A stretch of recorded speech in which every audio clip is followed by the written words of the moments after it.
All right. What's going on, everybody? Welcome back to the Coffee and Cigars live stream here on the Owner Life channel. I'm Jay, your host. We're always here for the Thursday night hang every week.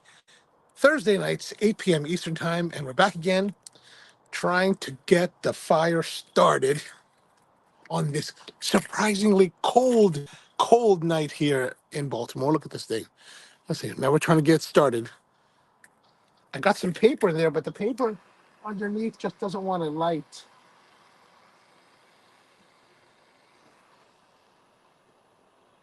I got a piece of the I got a piece of fat wood.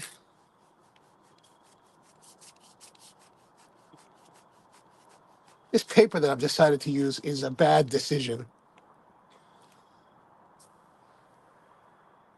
I've got this, I think this is a piece of plywood. I'm going to light that sucker on fire too. Hopefully use that as a fire starter. Come on, baby.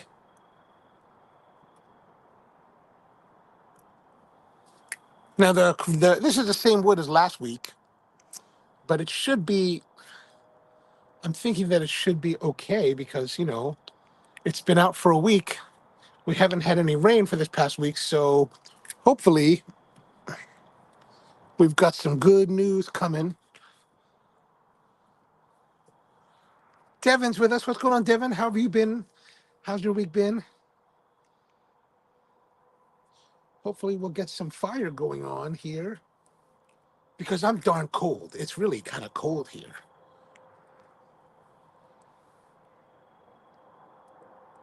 All right, I'm getting some flame getting onto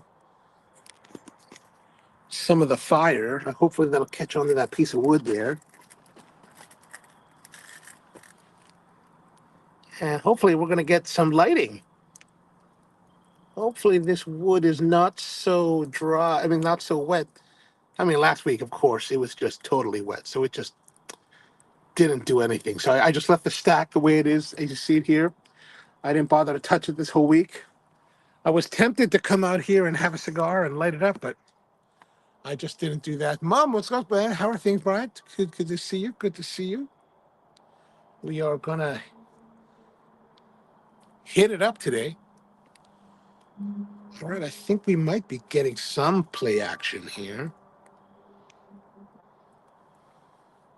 All right, maybe we're going to get lucky. Brian's there. What's up, Brian? Hey, guys, Steve and I are trying to stay cool enough to have a cigar and watch. How hot is it out there in Phoenix this week there, Brian? Brian and sadly, Brian and Steve are together because their father passed away last weekend. So they're out there for their everything that needs to happen. Of course, our condolences to you both.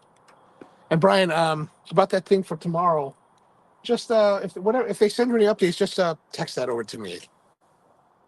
All right, looks like we're getting some luck here with our fire. Look at that, we're getting some burning action, I think. Hoping it's spreading over there. Of course, I used a piece of that small, tiny sliver of, what do you call it, of plywood, so it's probably going to kill me.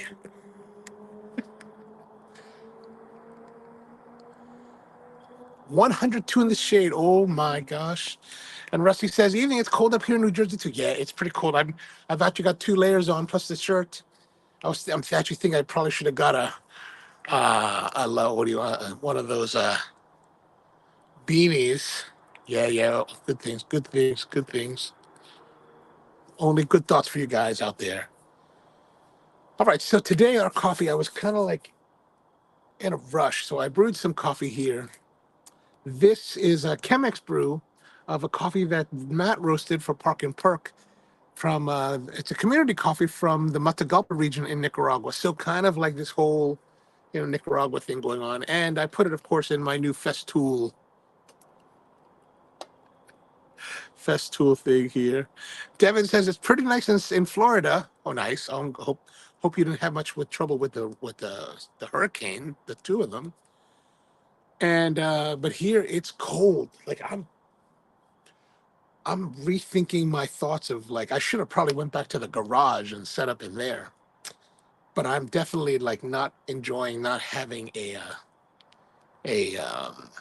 a beanie. But I do have the hoodie, the Sherwin Williams hoodie. So if it gets really bad, I can put this on here. But I'm hoping to get a raging fire so that we won't have to be too cold. I think we're probably dipping down close to 50, is what I'd say. But we're getting something burning. Gosh, I hope the big stuff will light. There's some other way that I brew this Chemex. I don't follow our normal recipe at Spro, where it's very regulated, very much like 1.5 ounces every 30 seconds. I just kind of pour to see what would be the difference. And I'm getting some bitter notes. I'm getting a little bit less enjoyable notes. Oh no, it's not really catching, is it?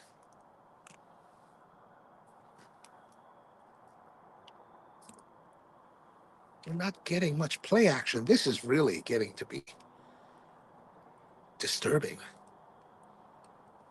See here, let's do this. Let's do this. I push this fire stick a little bit more into it. Here's last week's. Let me put that there. We can burn that a little bit more.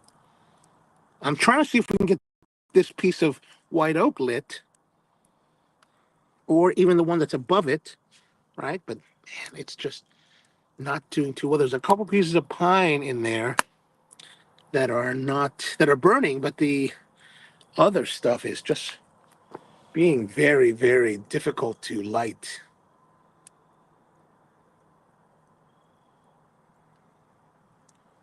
What if I hit it with some air? Would that help to? I don't think it really needs to have much air. I think we're getting good coverage as far as.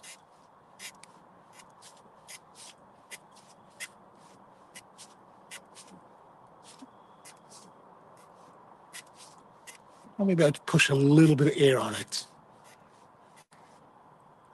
Devin says, as long as there aren't any Sharknadoes yet, we'll be fine. Right on, right on, right on, right on. I'm glad to hear it. Glad to hear it. Our friend's daughter, Scott, his daughter is down in Florida with her boyfriend. Her boyfriend is at nursing school, just got his pin ceremony today. That was really nice to see. They're very excited. I think we might be getting some burning action. I'm going to feed this packing paper. I got this packing paper from one of the boxes, but it's not really conducive to making the fire really, it's not really conducive to burning too well. I don't know. Yeah, it's nice. It's nice. It's very exciting. Very exciting for those two. All right, I think we're getting some burn action going on. All right, so here we are, Festool. I actually went down I had to go to DC yesterday I was invited by the Embassy of Uganda to attend their Independence Day celebration. 62 years of independence from the Great Britain. They broke away 62 years ago and have their own nation. And of course, they had this big celebration down at a place called HQ House, which is a private members club down in DC.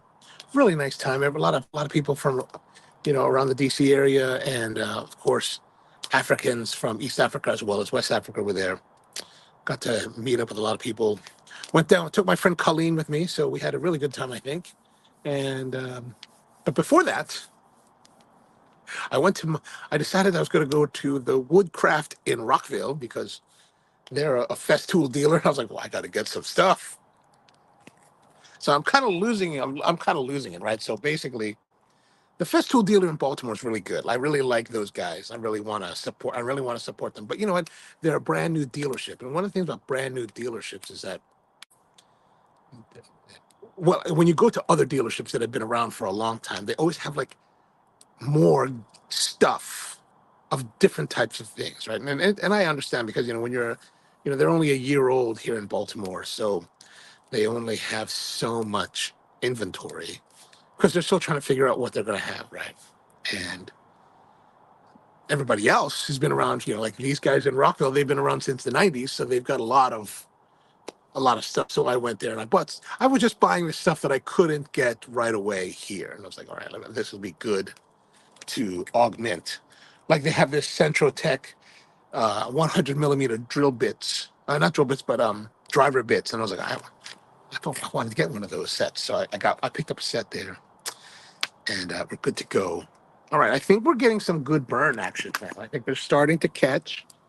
Right, you see that one's kind of on fire. I'm gonna have to hit it. I think I should hit it with some heat.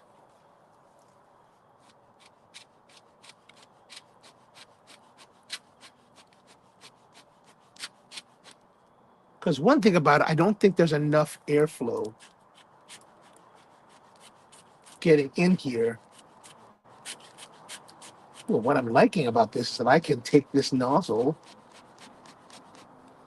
of this Timu bellows and push it right up against in that little spot that I need to get it to. All right, so let's get to it now. We got the fire. I think the fire is going to do something, hoping. So let's get to our cigar. So today's cigar is a special cigar from Carlos Fuente. Devin says, I thought you were doing the Tatuai Triunfador tonight. Yeah, I'm sorry if you were. This doesn't say Triun. This stream doesn't say Triunfador, right? No, it says the Arturo. So what happened was the Triunfador, I listed that for like maybe half an hour. So this is the show that was scheduled. The Arturo Fuente, Don Carlos personal reserve is what had been scheduled originally. Now, I got a call from a friend of mine, Cirillo McLean. He's in town, and he was like, hey, man, I'm in town. He's like, all right, excellent. Why don't you come out and join me? He's like, all right. And then I set everything up with the stream, but the problem is that I'd only have one of these reserve Fuentes, right? So I have one, and I need to have two if I'm going to have a guest, so we can discuss the experience. But since I only have one, I was like, okay, I need to pivot and do something different. So let me just pull this one up. I got so many of these things in here. So let me turn this over, see if I can get a little more play action. I'm just turning over one of the logs.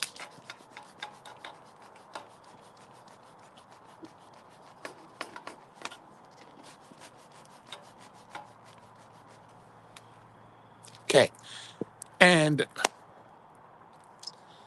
yeah, so I told him around 6:45. I was like, all right, man, we're ready to go. Just come. We're actually going to do the since there was going to be two of us. I said, let's do the show at the new shop, a little more comfortable, right? And then he was like, dude, I'm really kind of wiped out from my trip. And I was like, oh, okay, I can't really make it. I was like, all right, that's fine, no worries. Because him and I will usually hang out till like 2 o'clock in the morning. And so, it's quite a haul when we get together. So I was like, hey, no worries, man. So decided that let's pivot back to our original one, which is this personal reserve from Carlos Fuente, the Don Carlos Fuente, the senior. So Carlos Fuente, the Don Carlos, I think, is Carlos Senior's original cigar. And back in the 90s, when I first started smoking cigars, the Don Carlos was the number 2 or number 3 was really the hard one to get. Everybody wanted it.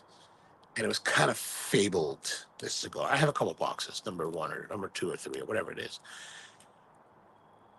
But recently, they came out with a Don Carlos personal reserve, which is supposed to be really good. It's $28 for a stick. I picked up at one of the local cigar shops here. And that's quite a bit of money, Tony's with us. What's going on, Tony? As well as George One. How are you, George? Are you outside as well? I'm trying to get the fire rolling so it's not so brutal. Part of me thinks that I should have gone inside and done it from the garage again. I actually set up the heater in the garage, so I think it'll be better. But anyway, so this personal reserve, $28. I think that's pretty darn expensive. And I got another piece of wood. I got to put that in there. See if I can boost the burn. But I think we're getting good burn right now. I think we're getting good burn. Let me put that aside. I'm just hoping it's going to catch everything. Anyway, so indeed I am. I hate this one, man. Yeah, no doubt, man. It's rough. It gets kind of rough. Not as rough as it's going to be, but it's rough enough. Rough enough. So this cigar is their personal reserve, $28. I'm hoping that it's going to be really, really wonderful because, it's a lot of money. And I don't know about you guys, but like when I started smoking cigars in the 90s, Arturo Fuente was kind of the boutique back then. It was like the newer one and what everybody wanted to smoke. So back then we smoked a lot of Partagas, especially the Partagas number 10s, the big cigars. We smoked a lot of the Fuente, the double Chateau and the Chateau Fuente. Sometimes the short stories, we get them. And every blue moon, we get the Don Carlos.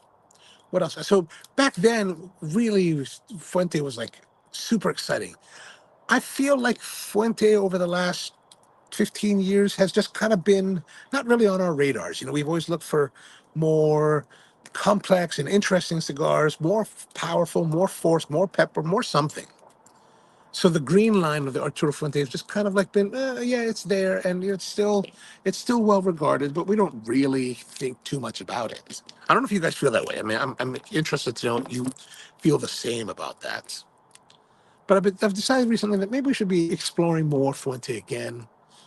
Is Fuente truly boring, or is it still an exciting cigar? I don't know. I'm interested to know what you guys think about that. So this is the cigar, Corona sized, Don Carlos Personal Reserve. I guess this is something to do with his personal cigar. I didn't really look up the information. It's got a really nice band. Their packaging is always opulent. That's what they're all about, is opulence, giving that impression of luxury, to justify the cost that you're spending. I mean, $28. That's a significant amount of money. Now, I mean, I'm not to say that I haven't smoked or wouldn't be willing to smoke expensive cigars. Like after our experience, the Mir Felmer, still at $45, I'm still like $45, totally worth it. Totally worth it. But you can get a great smoke too from the La Galera Imperial Jade, which is a fraction of that cost and less than this. Maybe half of this, right? Half or less than half of this. So there's a lot of opportunity for great smokes, complex, really delicate, lovely flavors that come together without having to spend a tremendous amount of money. Now, if it comes to the mayor, worth it. Where will this fit in? That's what I'm really curious about. Where will this cigar fit in that world of luxury cigars? Will it be smoke and mirrors, or will it be something truly worthy? Now, I know there's probably some people out there that are like maybe enraged by me saying this. How could you ever suggest that Fuente would not be worth the money? And I'm going to suggest that. But, I'm open to being wrong. So here's the color. Fairly light, very like Colorado color. I'm interested to see. Devin says that I'm always like a Hemingway short story, but lots of options out there. I didn't try the red pink. The red pink I think was good. I don't recall what score we gave it. It was good. I think it was $16. Not bad for $16. 28. I hope we're going to have something great. I hope we're going to have something really wonderful. So I'm going to put it here. Look at the color scale. Right, I think it's going to be. I'm just saying right about there on the color scale. What do you think? Mhm. Oops. Maybe I'm a little bit optimistic on the shade. All right, I think we're getting play action. Gotta feed this other piece in there just in case.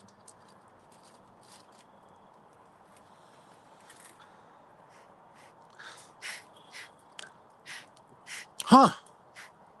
There's a. I'm pretty sure it's not coming from the fire, but I can't. I could be wrong. But there's a manure, but like a smoky manure fragrance to the wrapper. Oh, that's curious. That's very curious. Like I was. Oh, maybe. Wait a minute. I was sticking this hand in the fire, so maybe more manure than smoky. I think the smoky was from this hand. Yeah, okay, just more manure. Interesting, interesting. So, Rusty says, I'm still a big fan of the Arturo Fuente Cuban Corona. It was my favorite affordable go-to smoke for a while. Nice, nice. The, I think they do. I remember they still have some good. Yeah, this we're struggling. We're struggling. The wood is struggling to light. All right, let's cut.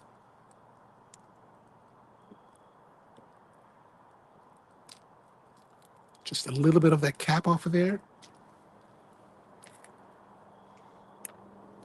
Mm. Easy cold draw. A little bit of sweetness on the wrapper. Not that I was saying like a sugary sweet during the rare pink, but not like that. Oh God, this thing is not lighting. This sucker's still so wet. Like this log is the top log. Look at it. This is right on top. It's still not lit.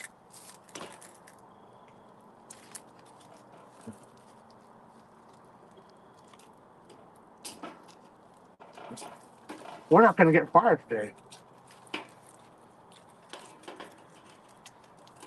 It's not going to happen.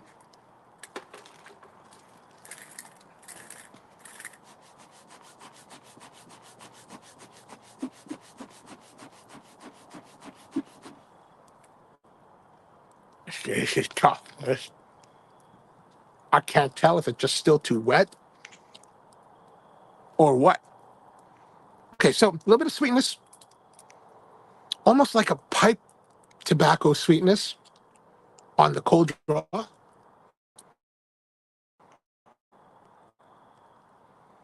Actually, really kind of interesting. So I'm going to say good nice marks and fragrance. Cold draw is really good. I'm going to say 875. I would say that's very good plus. Now let's go for the light.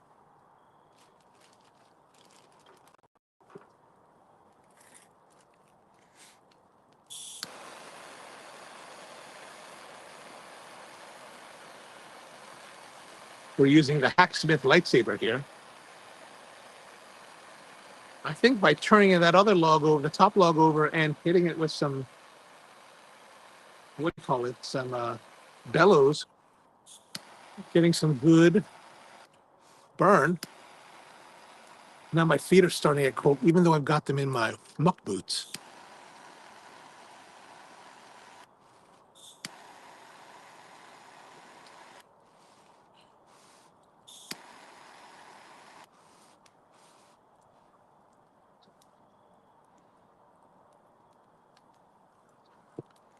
Brian says, I'm grilling sausages for dinner. The gas grill without lighting, already 240 degrees.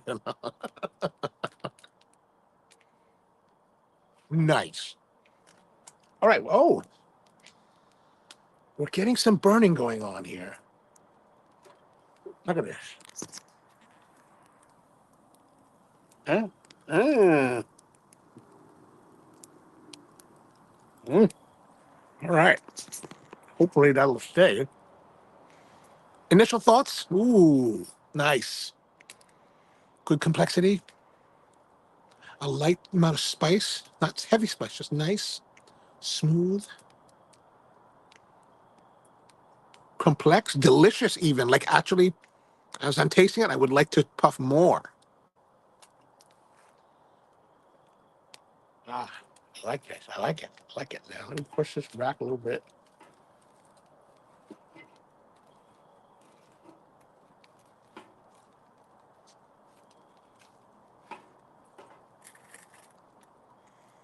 Oh yeah.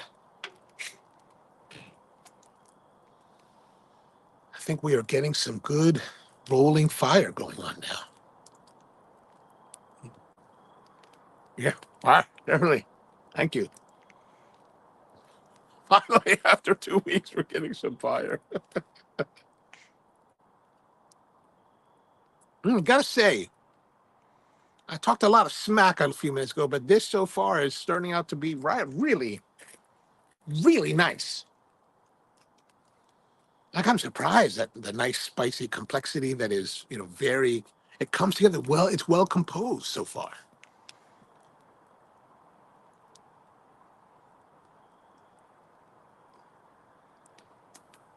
Something I've been thinking about this fireplace, right? And I keep forgetting to get the tape measure and bring it out here, but what I want to do is raise it so that, like right now, here it is. It's kind of my knees are here, right? My knees are here. I would like to lift it up so that you get more torso heat, right? Just torso heat, because you know how it is when you're sitting at a fire, your legs, your knees, and your shins always feel hotter before your torso because it's so close. But I think if we lifted it up, we would help to resolve that issue.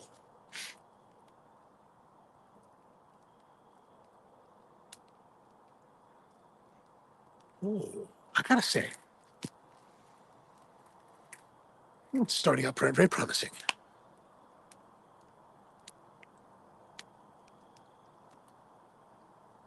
A little bit of bitterness coming out now.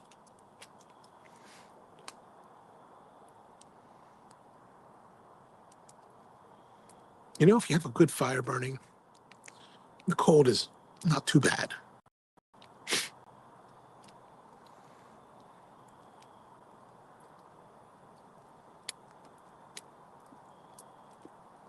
Like if I think about it, if I think about it and prepare, I've got all the gear I need for like cold weather. Like I could gear up and sit out here without a fire and be perfectly toasty for the entire evening. But that's just a lot of work.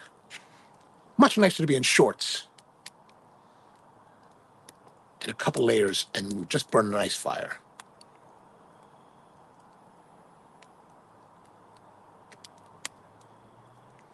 So how's your guys' week been? Anything interesting happen? Like I said yesterday, I was at the in DC for the Uganda Independence. Good times. Like I said, I had this private club, and that catered the club catered the hors d'oeuvres, which was good. They had like stuff. They had stuffed mushroom shells. They had little macaroni and cheese bites. Actually, I didn't know whether I thought it was quiche, and then Colleen was like, "Those are macaroni and cheese bites." I was like, "Oh, all right." They had jerk chicken on a stick. They had a couple meatballs. An open bar, so a lot of drinks. So there's a alcohol there called the waragi from Uganda. That's like their moonshine, their national alcohol, a clear spirit. They have a new version of it that has lemon and ginger. Actually, quite enjoyable. Actually, now that I think about it, I wish I didn't drink so much prosecco. I should have gone back for more of the lemon and ginger.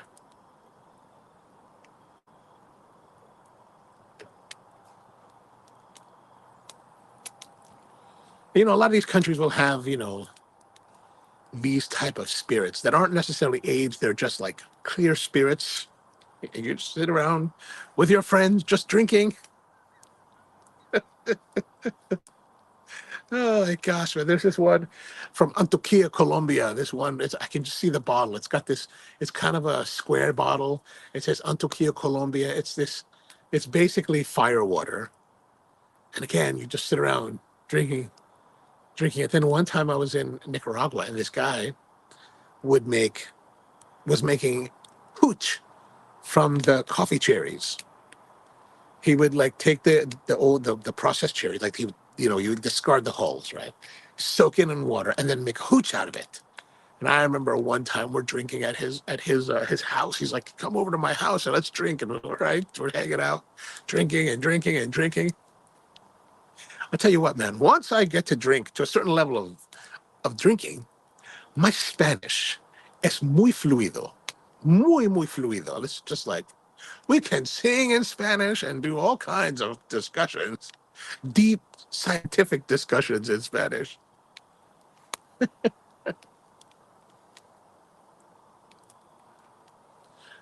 Mom's asking, "Did you fit in with your wardrobe?" Absolutely, absolutely. So, I would show you my picture. Oh, I can't show you.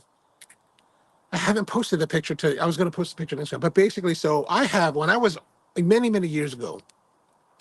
when I was in Kampala, I wanted to get one of the more traditional type of shirts. So they have this thing called kitenge.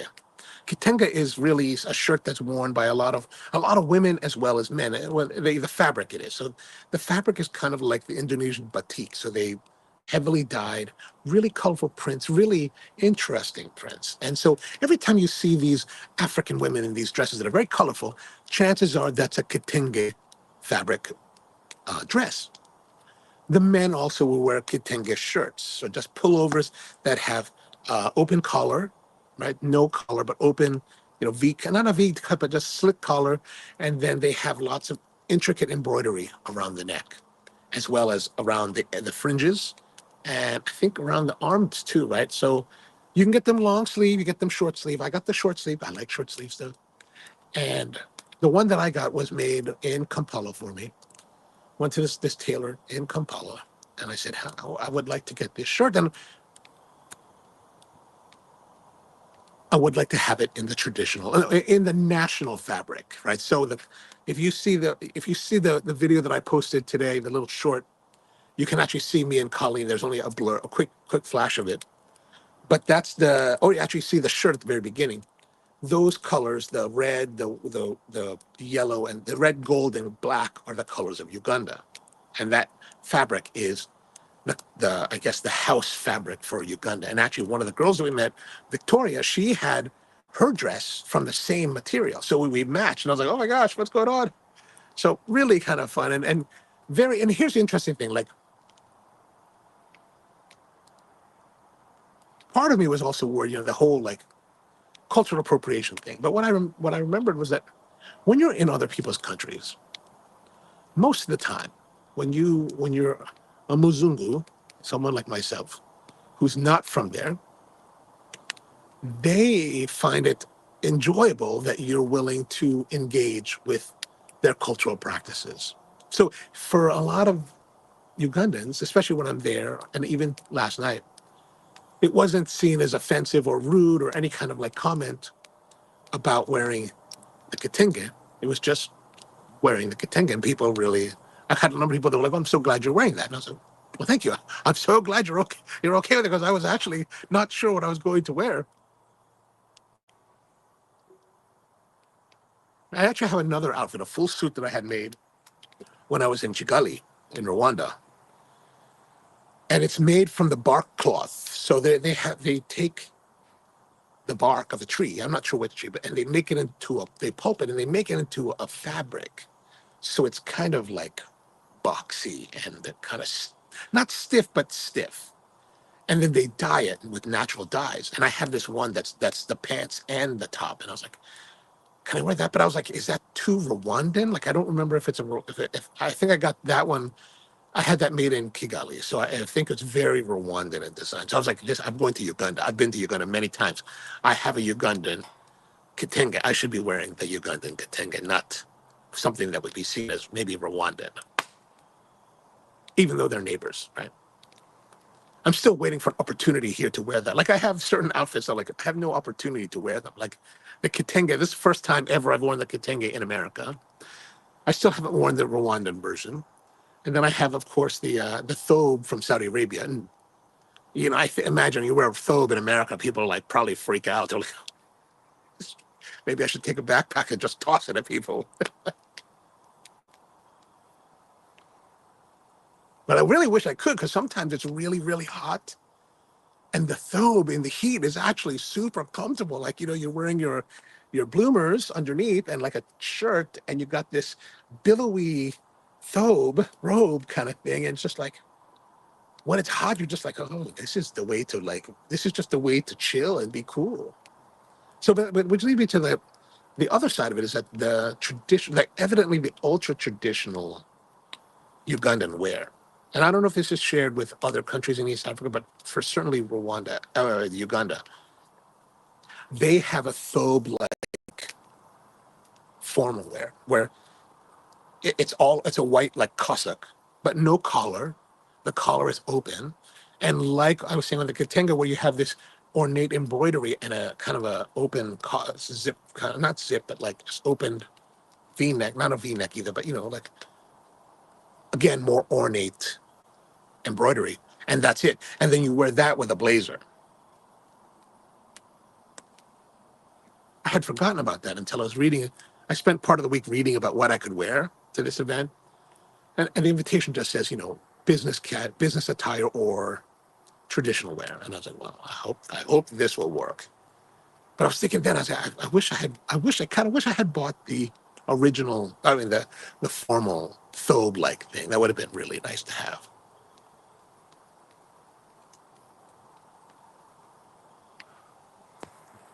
Devin says, I don't know what I'm smoking, but it's aged 8 years with water. Oh, well, nice. The water is a nice way to keep hydrated.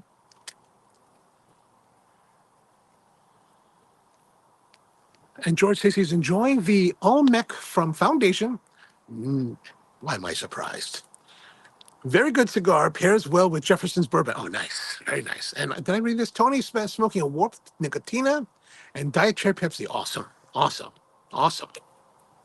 I'm having the Don Carlos Personal Reserve, smoking very nicely with this Matagalpan Nicaraguan coffee. I don't have any coffee from the Dominican, so.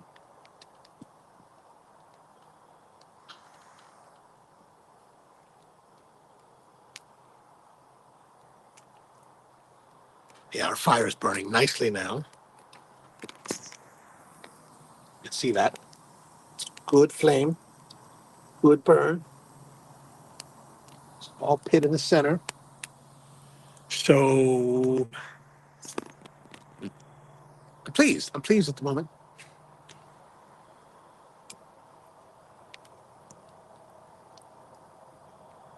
So it's good,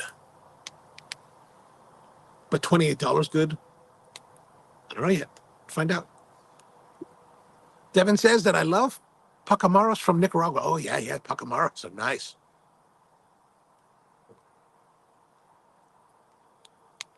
The other hybrid with that from that kind of family is the Maragogipe, the elephant, what they call the elephant bean, because the hybrid between the Maracatura and the Gohipe. What's the Gohipe part? Anyway, results in a very large bean, which is actually very difficult to control. Like every time I have to roast it, like I'm always worried because like it's one of those beans that like as you're roasting it, it's absorbing the heat, and it's just taking it. It's taking it. It's taking it. And then one moment it's absorbing the heat, and the next moment it's rocketing out of control. You're like, oh my gosh, we need to control. So yeah. I hear you.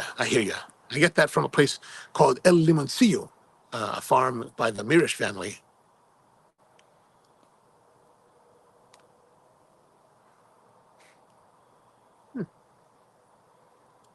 Not bad.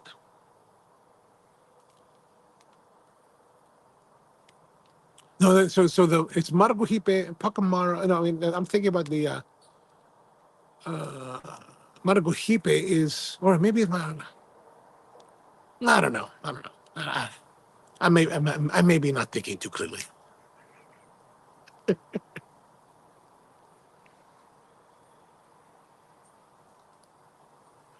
No, it's not. It's not a Bourbon. It took me a moment to figure out what you're talking about because George talking about Jeffersons and we're talking about coffee and I was like, oh, bourbon. Oh, yeah. No bourbon tonight, Devin. Oh, I'm sorry to hear that. But then I was like, oh, maybe talk about the no Bourbon in the how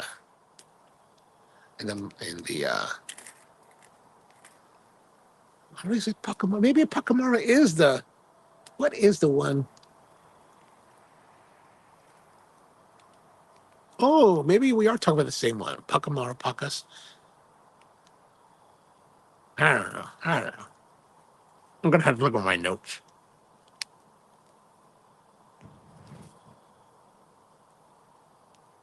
This is one thing that I have to. One thing I always have to reconcile myself with is that I don't always have all the answers. Devin says that Google says Maragogipe is the parent. Ah, okay. Yeah, because it'd be Paca. The Pacas for is a, there's a because Pacas is named after my. I know Lily Pacas is a friend of mine. Her family is the family that somehow hybridized or created the Pacas varietal. What's why they named it after their family. And Pacamara is the hybrid between that and Margarita. You're correct. You are correct. Maracatura is Margarita and Catura. Yes. Thank you. Thank you.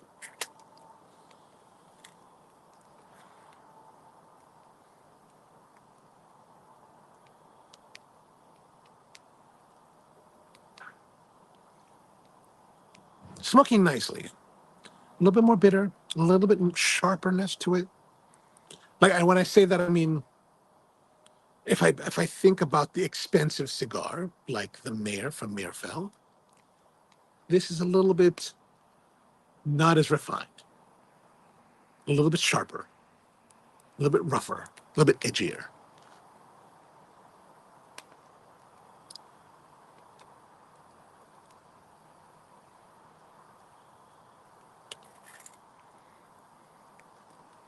Wonder if I need to turn some of these.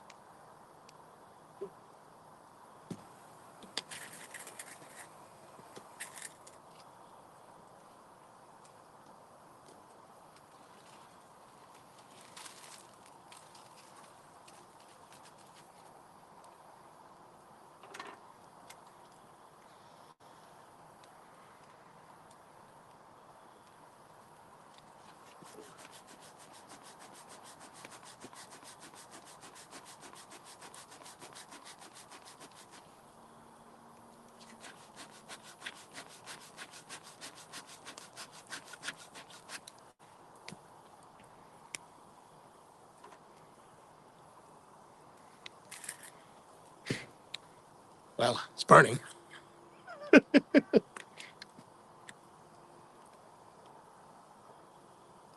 Not flaming as much as I would like.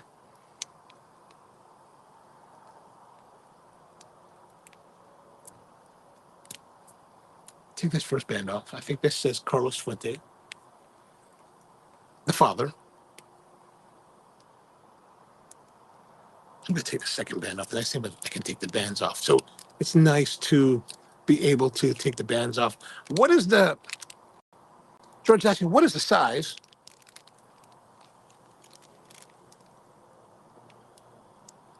I don't know if they actually have multiple sizes. I think there's just one size. Here's the label. And I'm sorry, but I'm having difficulty reading it now that I'm getting old.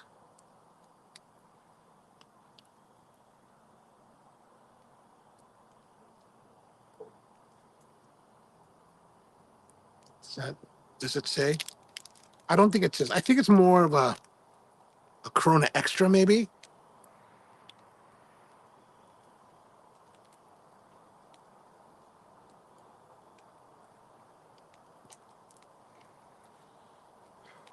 So what, anything going on this weekend?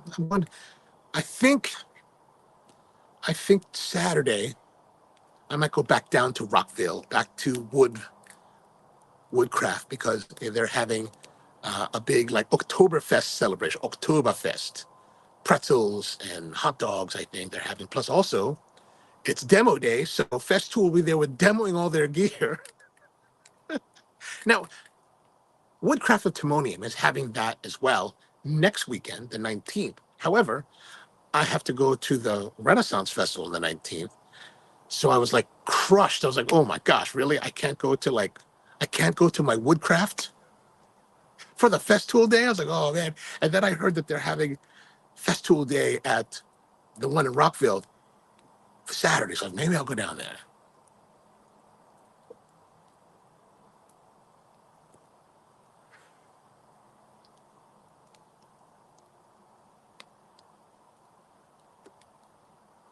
Also, if you're interested in wood stuff, like the Woodcraft is having the one here in Baltimore is having their 1 year anniversary this weekend and next weekend. So they're having a bunch of sale, like 15% off a lot of the equipment. So if you need to buy any kind of gear, Festool is not part of the sale price. Festool does not really put stuff on sale, but you can get some other stuff if you're interested. So might be worth checking out. if you're in the area at least.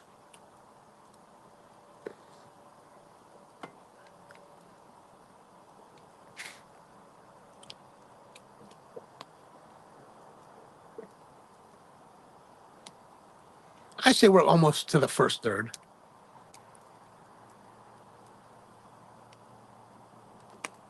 While it started off with a lot of interesting notes, light spice, some complexity, it's mellowed out. It's really been just a nice smoke. It hasn't really, like, it started out with a bit of fanfare, and now it's just kind of like going along, going along, going along.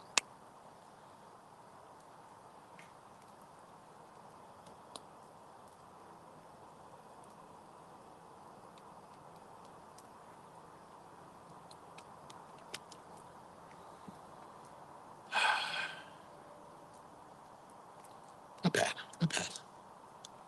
I've been very happy. The weather has been pleasant this past week.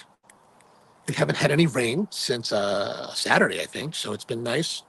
I'm hoping that my bar top will be dry soon, so I can start recoating it.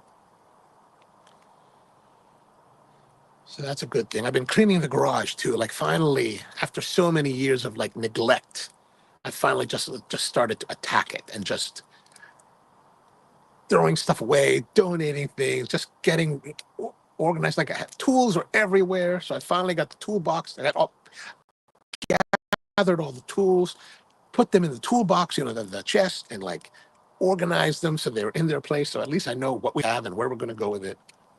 I've been purging some of the tools, the power tools that I've had. It's like stuff that I haven't used. I'm like, let's get rid of this. Let's get rid of this. Let's get rid of this because Festool will come in. I got a bunch of stuff on sale on Facebook Marketplace, which I don't know if you guys ever tried selling stuff on Facebook Marketplace. I'm still trying to sell stuff on Facebook Marketplace, even though I've been fairly disappointed over the years in the time that I've tried to sell stuff on it. I'm going to shove this big one in there.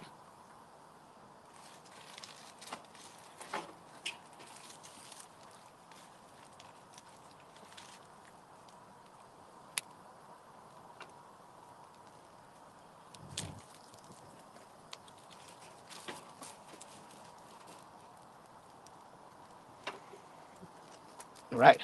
Hopefully that looks like it's giving a little bit of excitement to it. Look at that. All right. And we're getting some burning going on down at the bottom. All right. All right. We're getting some heat. Finally, we're getting some heat build up inside the chimenea so that we're getting some good combustion. And also my wood pile here is getting smaller. I'm starting to think that maybe I need to go and get me some pants. Last week we're talking about tweed pants. This week, chainsaw pants. Still makes pants that look pretty good, stylish, but also have good cut protection for like 90 bucks, 85 bucks, 90 bucks, something like that. I'm thinking about going with that one. I got to go by the steel dealer to see if they sell them locally instead of before I order online, but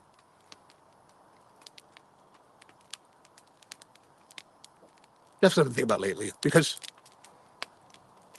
I'm not well versed in chainsaws, and it's like I would like to not chop my arteries.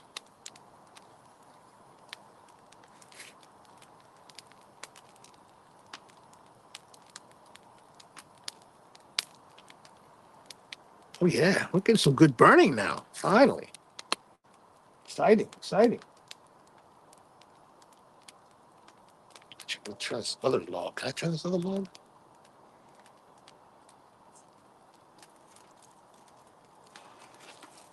Oh no, that was bad.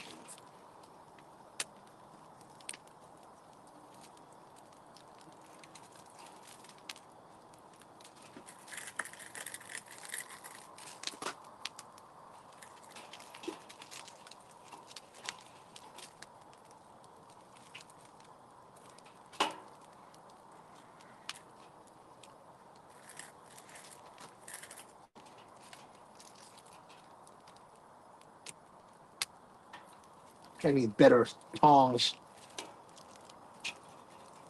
instead of these cheap Timu tongs that aren't very stiff. Oh, well. Tony says instead of Festool days, Harbor Freight is having their part. Oh yeah, yeah. If you want some nice stuff from Harbor Freight, they're having that this weekend too. Oh, speaking of which, so this is something after we talked last week about the Festool stuff. So on Sunday, I was watching this guy's video that I watched. I've watched this guy every once in a while. 731 Woodworks. He comes out with a video Sunday. He's like, Harbor Freight has a new dust extractor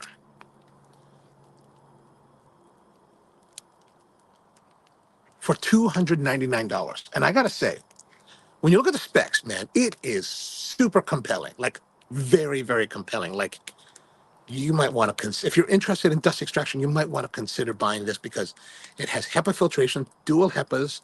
It's got a bag. It's 12 gallons capacity, and it has 150 CFM. It has auto start. Like if there's a plug on it, like the Festool. So you plug your tool into it. When you turn your tool on, it turns the vacuum system on, and it's got a hose. It's long. The cord is super long, so you can go like probably 30 feet or so with it in total length. It's got a handle. It comes with like, extensions for like, how like they have all those extensions for, floor. These ones have the aluminum. It's got a handle to push it around. I mean, it's got so much going on for $300. It's like, holy smoke. It's really pretty epic. Like it's a pretty epic deal. To compare it, if you were to get the similar volume size container, which is the CT48 in the Festool, and you wanted to match the componentry of the Harbor Freight, so with aluminum poles and everything, you would have to spend in Festool $1,600. Then your vacuum bags are, when you replace them, are $750 for Harbor Freight bags, $12 for Festool bags, and then the HEPA filters, two HEPA filters for the Harbor Freight turn out to be like, I think $60. They're $30 each. Where one HEPA filter for the Festool is about 125, 115. So if you're thinking about the dust extraction, I think that, and you don't want to spend the Festool money, I think that could be a very compelling way to go. Like the specs on it are super compelling. And like the Festool, it also has like adjustable, suction. So you get more power, less power, depending on where you set it. So a lot of really interesting. What it doesn't have is the Bluetooth, right? 'Cause the Festool has a Bluetooth function where you can pair it to a little remote control that you put at the end of your hose, or if you're using their tools, they have batteries that have Bluetooth control. So when you turn it on, it turns the vacuum on. So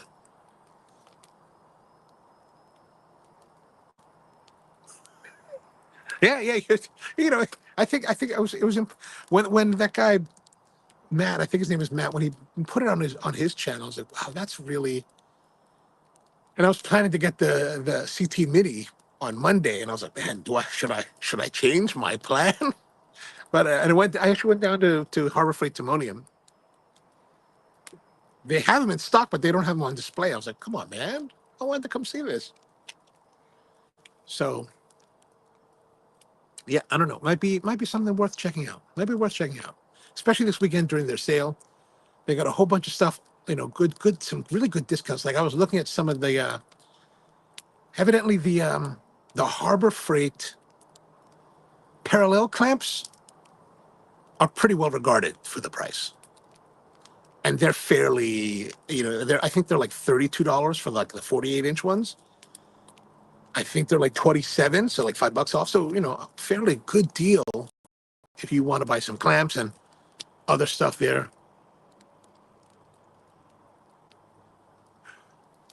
Devin says, if my life depends on it, I go the expensive option. No doubt, no doubt. I mean, I do think the dust extraction part. Now that I've done this and felt felt the dust in my lungs, I'm like, I'm much more like, okay, we need to have dust extraction. That needs to be a priority now. But everybody has a budgetary limitation, right? Like, I can't go out and buy some of the tools they have because my gosh, man, I don't have the extra $1,600 to go buy that.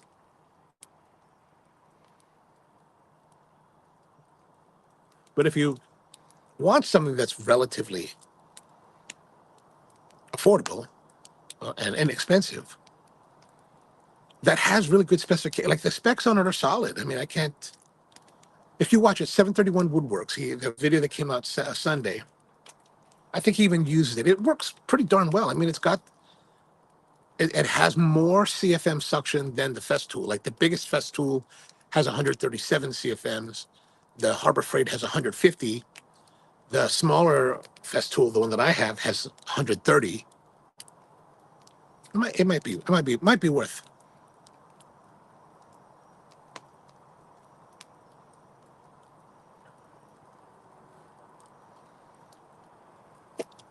Then I was also watching this other video. Evidently, there was some tool show happening. I think Maquette had a big tool show.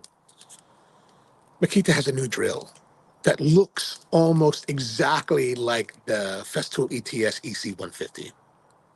I mean, it's pretty much an exact ripoff of it, from the way that the controller sits to the size to the compactness to the shape. Everything about it just screams this Festool, ripoff or knockoff. But a lot cheaper, right? $299, I think it is, and it's battery powered, but it's corded. It's a corded battery, so you put the big, what, AXT, whatever their highest end battery packs.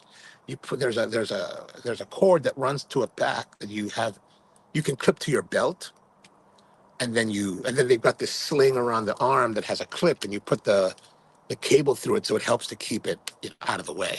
I thought that was kind of interesting. I mean, when the guy turns it on, it even sounds like the Festool. So if it performs like the Festool, and they come in 3 and 5 millimeter orbits, so it's pretty much the Festool, the Makita version of Festool, at a much affordable price.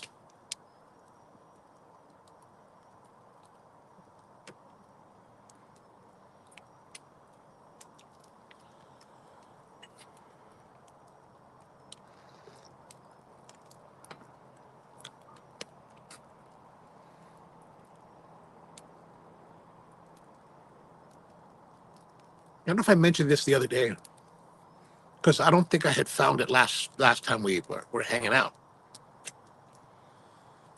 Found this other dude on YouTube, Hooked on Wood. I don't know if I said this, if I told you about this guy, let me know. I don't remember if I did or not. But Hooked on Wood is his name. He's in Western, I think he's somewhere in Germany. And this guy is super stylish. Like he's been building over the last couple of years. If you go back in this series, he's been slowly building his workshop, but it looks super like gorgeous. I'm like, man, it's like super slick, well organized. Really, these Germans, man, I don't know what it is about Germans, but they're super slick.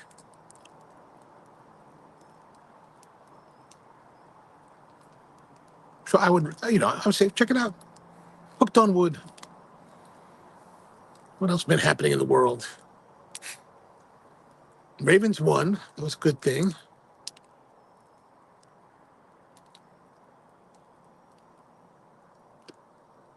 I didn't get to see the game though. I saw highlights of it. Looked pretty good, man, against the Bengals. So, all right. I remember years ago, Bengals. I was thinking when I was really going to the games, the Ravens, and I was thinking the Bengals were really bad, and I was like, man, I should go buy some PSLs to the Bengals, because some people I knew that know more about football, they were like, the Bengals in a few years are going to be really good. I was like, oh, maybe time to buy the PSLs there now and then sell them later. But they don't run the PSLs at Bengals the way that the Ravens do, so I didn't really understand it. But I was on their mailing list for a while to get seats. I was like, what would I do with these seats? Looks like it's time to manage the fire a bit. Darn moth.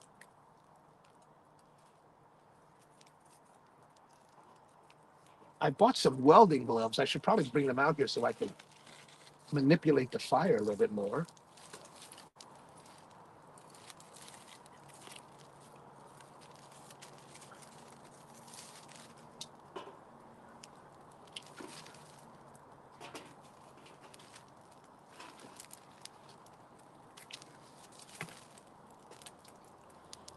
All right. Looking pretty good.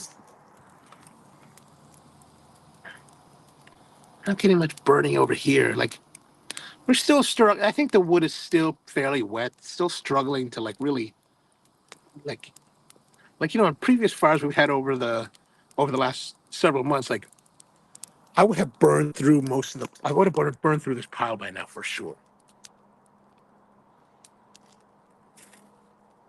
But right now we're not getting a lot of burning.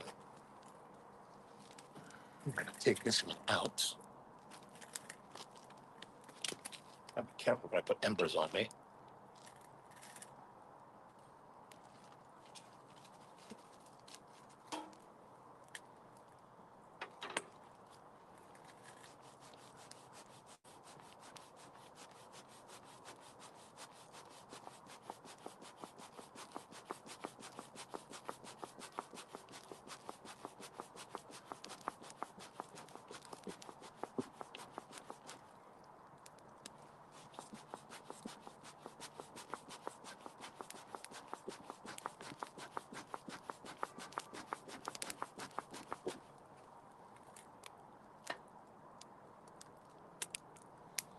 Okay, that's helped a little bit.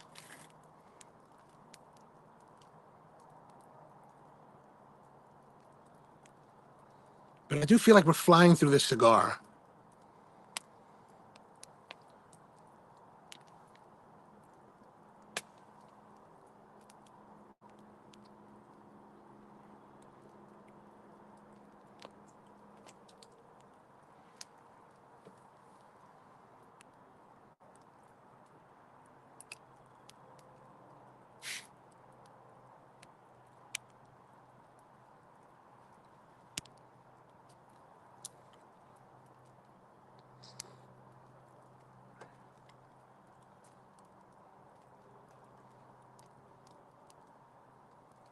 I wonder if I can get another piece in there.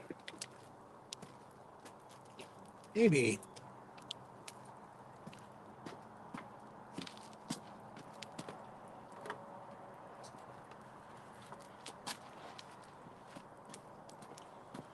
We'll try some of this lumber.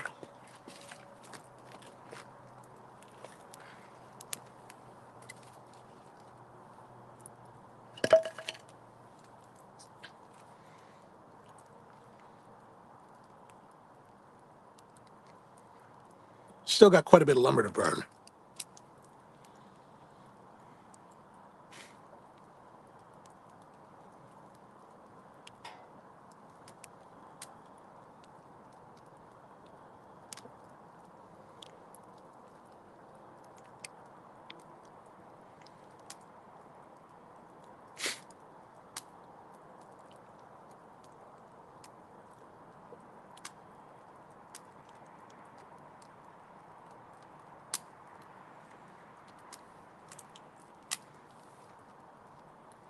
All right, that's helping a little bit. That's doing something.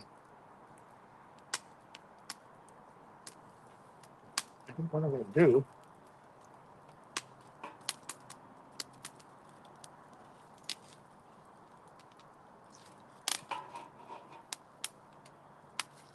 Now, pull this one out.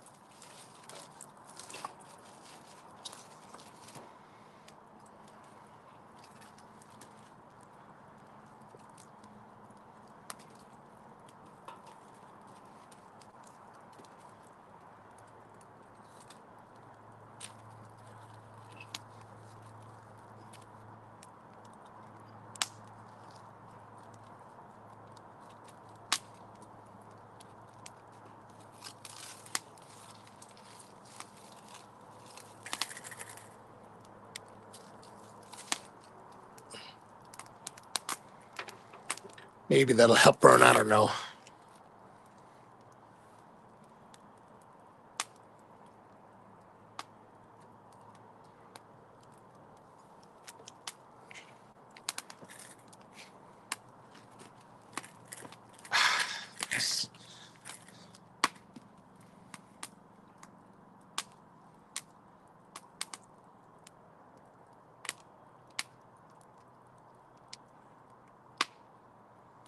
So this, oh, we haven't even done any reviewing of the cigar. Let's go back. I think the cigar is very good, like very good plus. So flavor wise, like I said, first, third, it started off with, really nice fanfare, just kind of mellowed out. I'm thinking 8.5. Body has been fairly medium to mild. Again, very good plus. I would say we're definitely through the Latin second, third, right, heading into the third. And I think it's been very consistent in that respect.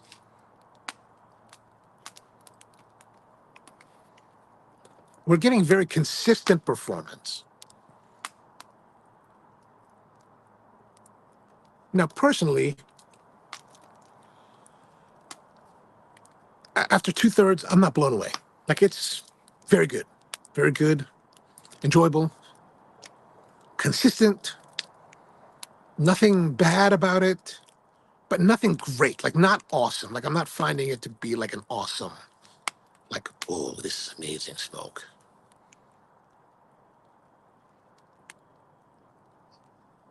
Like this, 13 to 15 to 16, maybe $18, good, very good, excellent. $28, oof, man.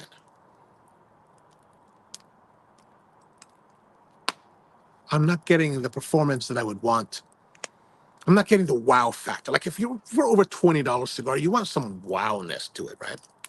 I'm not getting a wow this thing to this. And it doesn't have to be strength of wow. It just has to be flavor and complexity of wow. Again, we have to go back to the Mirfil Mare. Very expensive cigar. But man, firing on all pistons. Like just so amazing. The La Galera Imperial Jade. $11, $12, right? Bam, banging, just banging. This, yeah.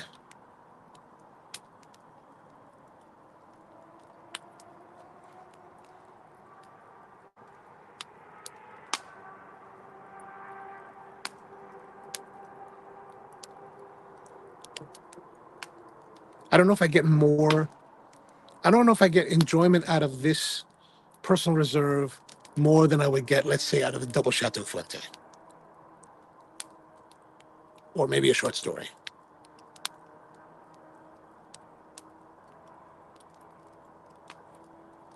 But it could also be it could also be that maybe I gravitate towards different styles of cigars. Whereas you might find this to be amazing. Devin says, it's the inflated prices. 30 to 50 can still be, yeah, I no doubt. I totally agree with you. 28 was definitely a high price, I think, for a cigar. Like I said in other podcasts here, that this is at $28. This would probably, if I didn't do this show, I probably would never try this because it'd be like, why would I spend that money on it when I can buy at least 2 Revenges for that price? Maybe 3, depending on the deal that I can get on them.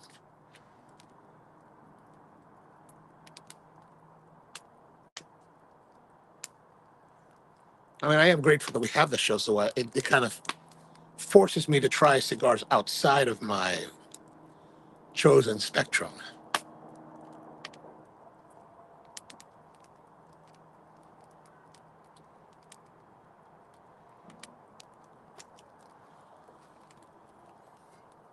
But I would like to find a nice cigar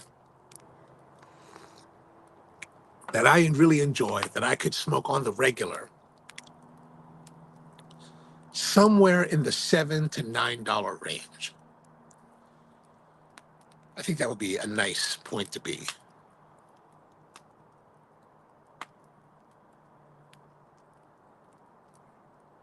Although the other day, sometimes I'm really reticent to smoke cigars out of the humidor because it's like, will they meet my wheelhouse? So the other day, I was I have this little box of miscellaneous Cubans.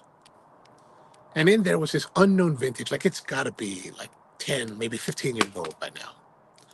A little H. Upman Corona. And I was like, you know what? I got to smoke some of this stuff. Let's just smoke this one. So I smoked it. Man, really enjoyed the cigars. Nice flavor still after all this time. Definitely one of the better examples of quality Cuban cigars that I've had in quite a long time. And of course, it is a production cigar from probably 15 years ago. So perhaps that's, a really, it was, maybe cigars were better back then. I felt like Craig smoking like fancy Cubans that have been well aged.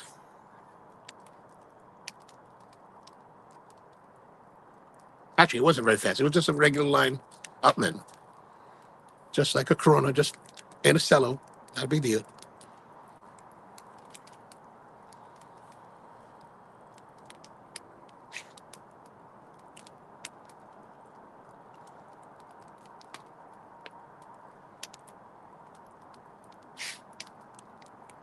The lumber is burning very well. Maybe next time I will reconfigure it, do the lumber at the bottom and put the oak at the top so it generates enough heat so it will dry out the oak and catch it on fire better.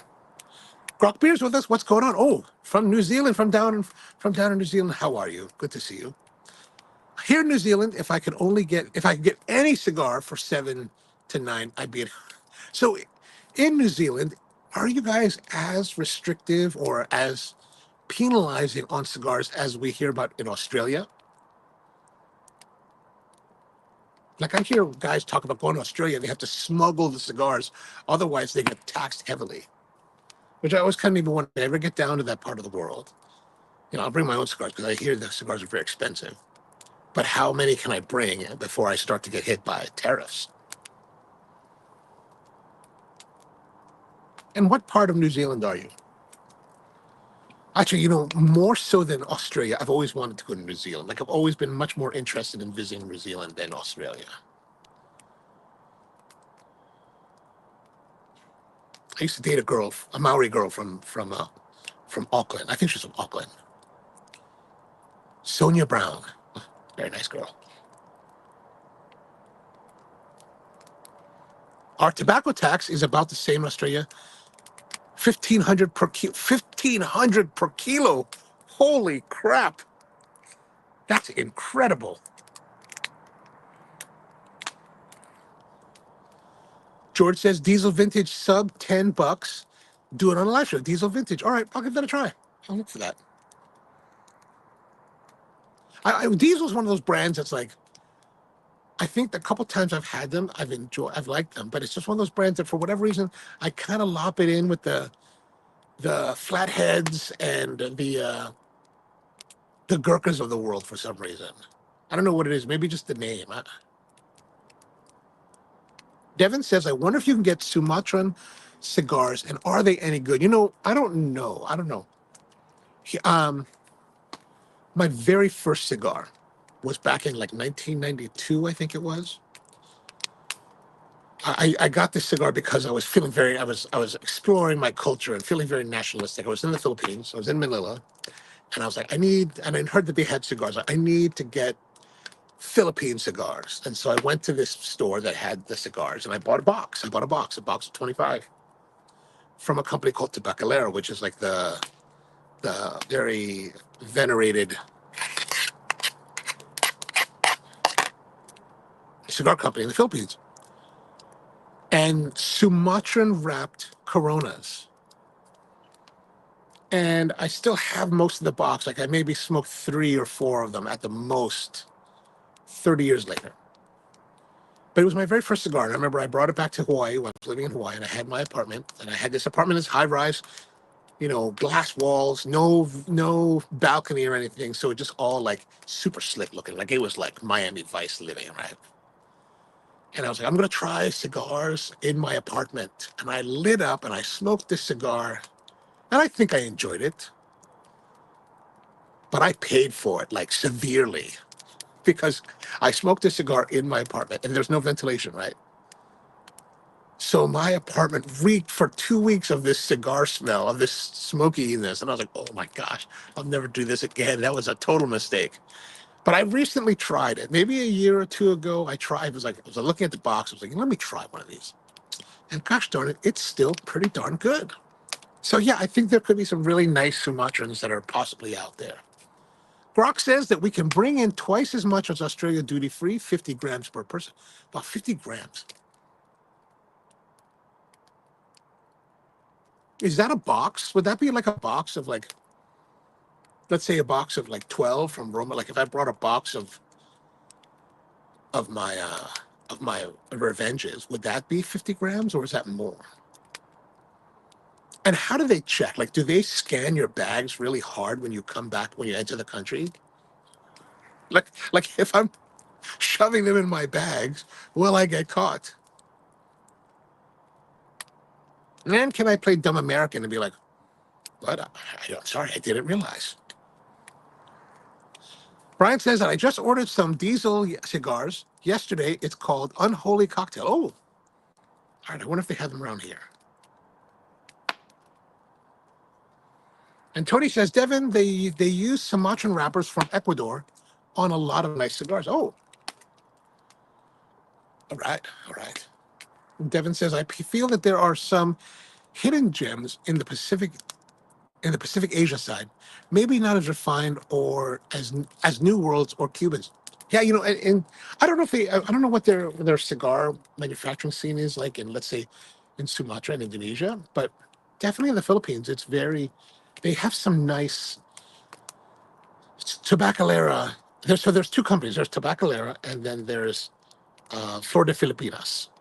And most of the cigars they're producing, compared to a lot of what we have in the United States, are relatively mild in flavor and body. But I think they're quite nice. Now, they don't really have many places in the Philippines that are like proper cigar shops. There's a couple places. The one that I go to, the cigar lounge that I go to, mostly carries Cubans. They don't really carry the Philippine-made cigars. But it's a Philippine company. Tabacalera does have a couple what they call cigar divans that you can go to, and they keep them in relatively good condition. A lot of times you're going to buy those cigars like at the department store where it's just kind of sitting out. Now, of course, the humidity of the country is fairly high, so it's a different it's probably a different calculus than buying cigars in the winter here in the United States, but probably it's better to buy those and then hydrate them for a bit. Grok says a robusto is probably about 15 grams, so no, you couldn't bring it up. Wow, really? That's just so like ridiculous. When I come to New Zealand, whoa, I had an ember fly onto my pants. Good thing I'm wearing cotton and not some kind of polyester. So if I come to New Zealand, you're going to see me in a big puffy jacket. And that puffy jacket's going to have cigars all inside. I'll be like, I'll be at the passport control. Be like, hey, how's it going? How's it going? But if you're traveling with other people, you can combine your allowance. Oh, okay. That's the problem. I don't really travel with anyone. So it'll just be about me pirating cigars into the country. Tony says, I still remember that the Florida Isabella from the Philippines that Rolling Road had with these beautiful Connecticut shades. Yeah, those were really nicely done. I mean, I think I still have a couple of those left. Yeah, those are they have a. That's the one thing with the Philippines, right? The Philippines has, because they're a Spanish colony. Spain brought the Tabacalera company came originally from Spain, so they brought the cigar making tradition from Spain, and so the Philippines has actually been making cigars for hundreds of years now. So the quality of roller is very high. It's just that they're blending mainly very lightweight cigars that perhaps doesn't necessarily appeal to the American market. I used to know that the CEO of Tabacalera, a guy named Juan Ongpin, but I hear he's left the company. Well, during his tenure, he was the guy that was behind importing trying to get them back into the United States when they were bringing those cigars in that had a bit of the Perique mixed in with them. They have a line called 1881 that has the Perique tobacco mixed in. So it gives you that kind of florality, that kind of complexity, that smokiness that Perique has. That did okay in the United States, and then it just kind of seems that it's petered out. I don't know if it's still available anywhere in America, but I remember that was a big thing for a little while. Brock says they ask you to declare any tobacco and then they put all of your cigars on a scale and weigh them. If they caught you hiding them, you'd get a fine and would still have to pay the tax and or dispose of them. Oh man. So brutal.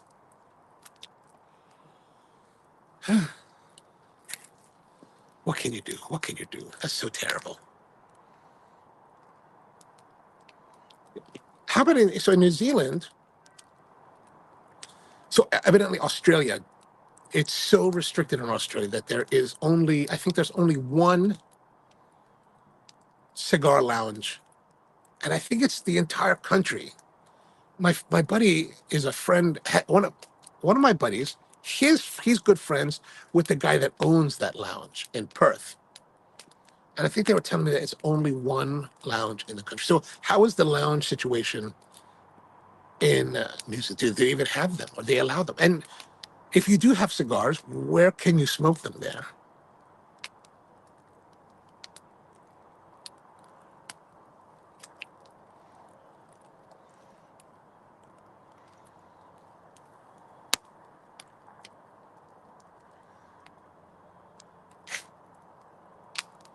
Wow, 50 grams. I would, I would have to bring a lot of those little minis. I just smoke those. There are no cigar lounges. Oh, man.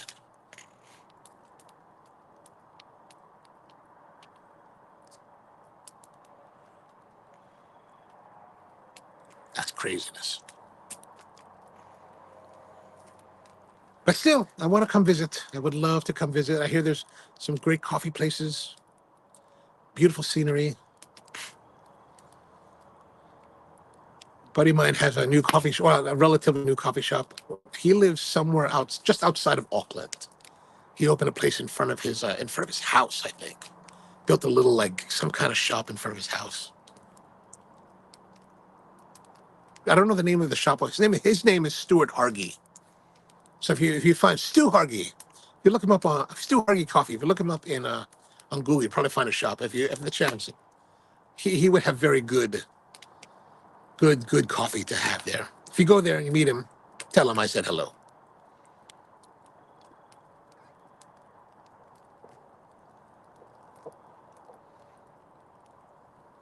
But you can find bars that have outdoor areas where you can smoke. Oh, nice, nice.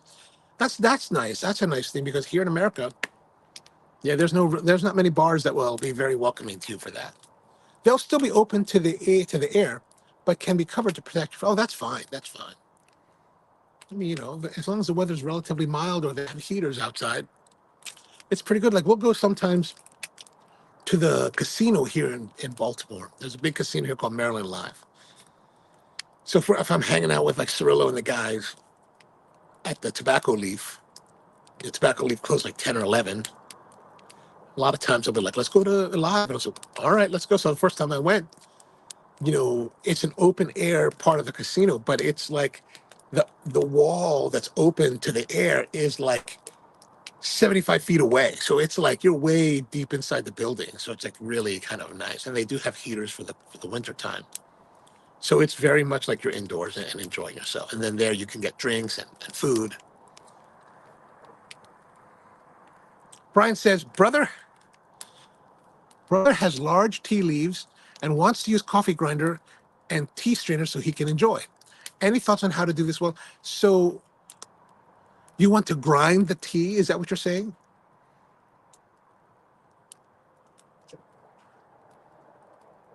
So here's the thing. Do you know what kind of tea is it? Like what brand? Or I'm going to presume that the teas are what we call black or red teas. So they look kind of black or dark brown and shriveled.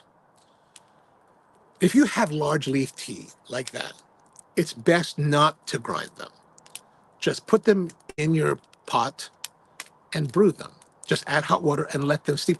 The thing about like if you have Lipton's, for example, right? Lipton's comes in a bag, and what that stuff is, and they have this very fine batch, right? And Lipton will disperse very quickly because pretty much it's what they call tea dust. It's like finely ground tea or low quality tea that's ground and just very fine powder. And then if you ever see those Lipton like cold brew teas where like you can make iced tea like in an instant, those are also very finely ground teas. You don't need to do that. You just need to put them in. If you want to measure it out, 2 grams, what is it? 2 grams for like 5 ounces, I think it is. I don't even measure tea at home. I just kind of grab a pinch and drop it into the tea brewer and just add hot water, just off the boil. Wait 4 minutes and start drinking it. And if you have really nice quality, like especially like an oolong or something, you can actually steep that tea multiple times.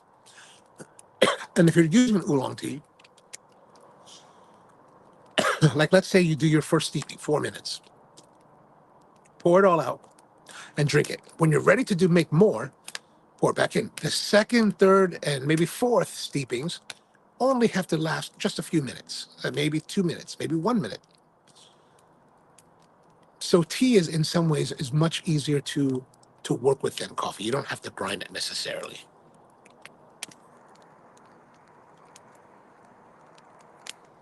Grok says, I'll look him up. Thanks. Oh, excellent. Yeah, yeah. And I'll happily shout you a cigar when you come. Oh, no, nice. Thank you. Thank you. I would love to have a cigar with you. That'd be excellent. And then Devin says, Brian, it depends on how good the leaves are. Yes, absolutely. Absolutely. So the tea is from the Philippines, large purple. Wow, really? Tea from the Philippines? I didn't even know they had tea in the Philippines. Yeah, I would say just take them, put them in your pot, let them open up. The idea is that you want your leaves to open up and unfurl, and you'll get the better quality flavor that way. Or like Devin says, do the Gong Fu chai style, and you can look that up on uh, on the internet. There's on YouTube. There's definitely people that are going to show you how to do the Gong Fu style. But Gong Fu style typically has this type of uh, bowl. It's a bowl like this that has a lid. What you do is you put your tea in, you add your water, dump it out, because you're kind of flushing the tea. Typically use a really nice high quality oolong to do this, right? Flush it out, and that just kind of wets the tea. And then you add the water.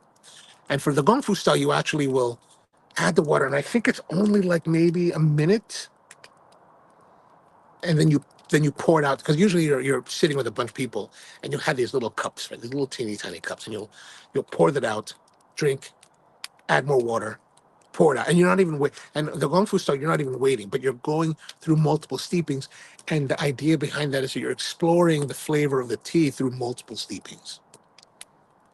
But it does that style requires a little more work because you're always pouring and tasting and pouring and tasting and pouring. And you don't have to do it right away. You can, after you portion it out or pour it out into your own cup, you can wait, you drink that as you wish, and then come back to it. But those steepings are actually rather rapid. Tony says, even though I'm frowning upon it, I suspect you could use a wheat grinder. You could totally use a wheat grinder. But if you have nice whole leaf tea, I don't think you're going to be served by grinding it. Like there's very little need when you have nice whole leaf tea. There's very little need to grind that tea.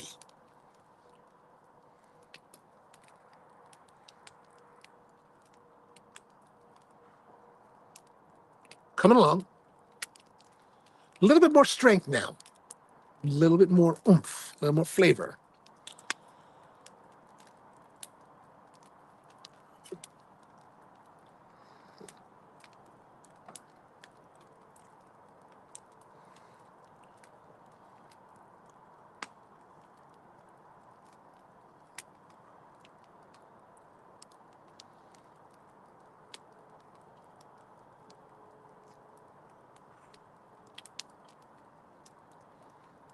All right, all right.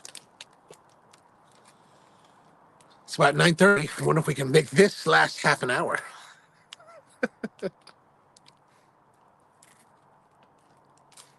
So how are you guys' cigars coming along? Going well? And Grok, I'm curious, like right now it's probably morning in New Zealand, right? Morning. Are you having a cigar as well? Like, and what are you doing on a Friday morning? Hanging out with us. Like, I'm curious. I am curious to know. I'm curious to know.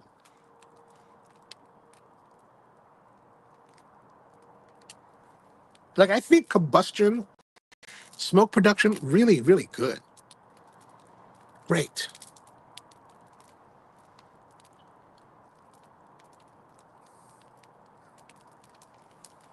Ow, son of a gun.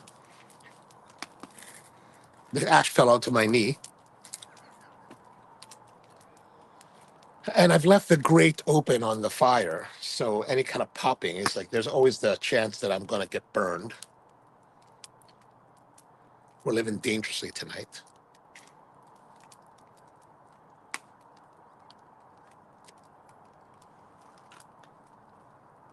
Actually, I think I'm enjoying it now more than I have been through the second and the early part of the first third. Getting a little bit more depth, a little more complexity, a little more interesting turn of events.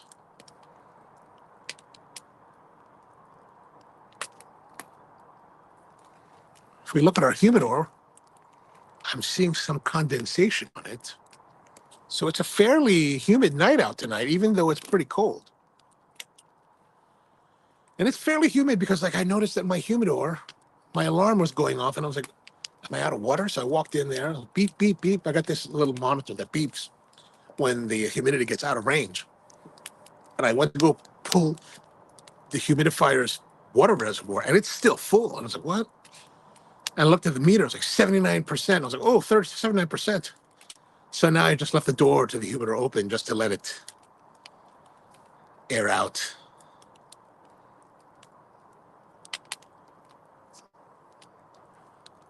So I've been purging here at the house, going through all this stuff, and just, I got stacks of magazines and papers that just need to get recycled. So I've been putting them in boxes and taking the recycling. It's just so much. I went to the Restore. There's a place here called the Restore that you can donate things to. So I've been donating a bunch of stuff to them. And I was there the other day and I was like, hey, man, what do you guys take? What can I give to you? Can I give you DVDs? They're like, yeah, we take DVDs. And I was like, all right, because I got tons of DVDs.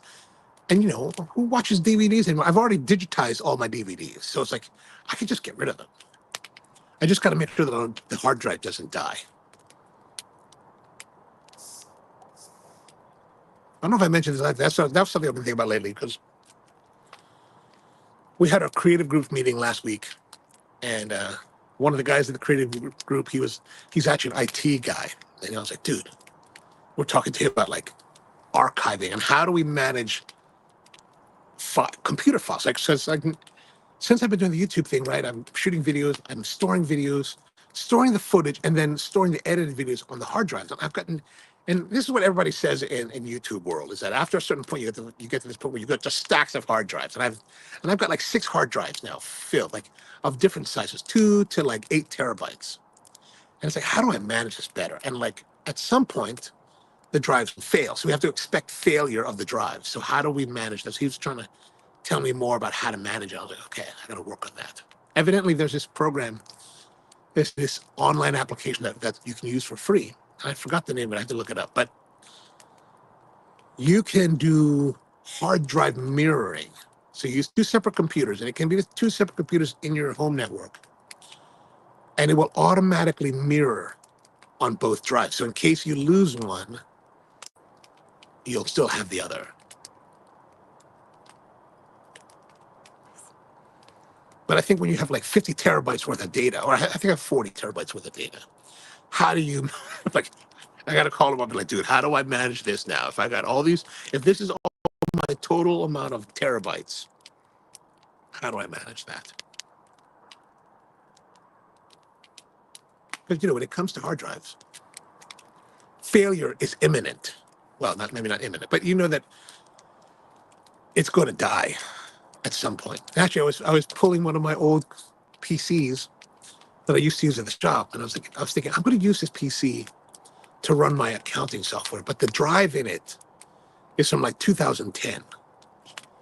It was working back in January when I pulled it out of the old shop, the old roastery. And I was thinking, maybe what I need to do is get a new drive, install it, and mirror everything to the drive, and then use a new drive. Then it should have nice going with it. Tony says, rate array is what I know, it's just so kind of expensive. Like I was looking over the last year or so, I've been looking at those. I've been trying to understand more of those NAS systems, those network, whatever drives with the multiple bays.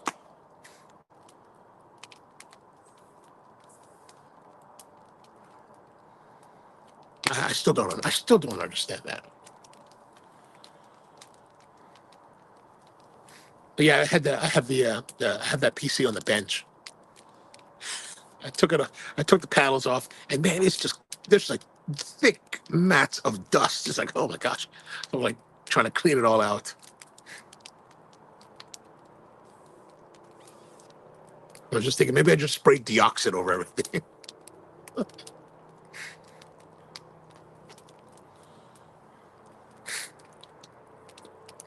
Get a 3 terabyte SSD. You know, that would be nice. But the problem with the SSDs are so expensive. They're still so expensive.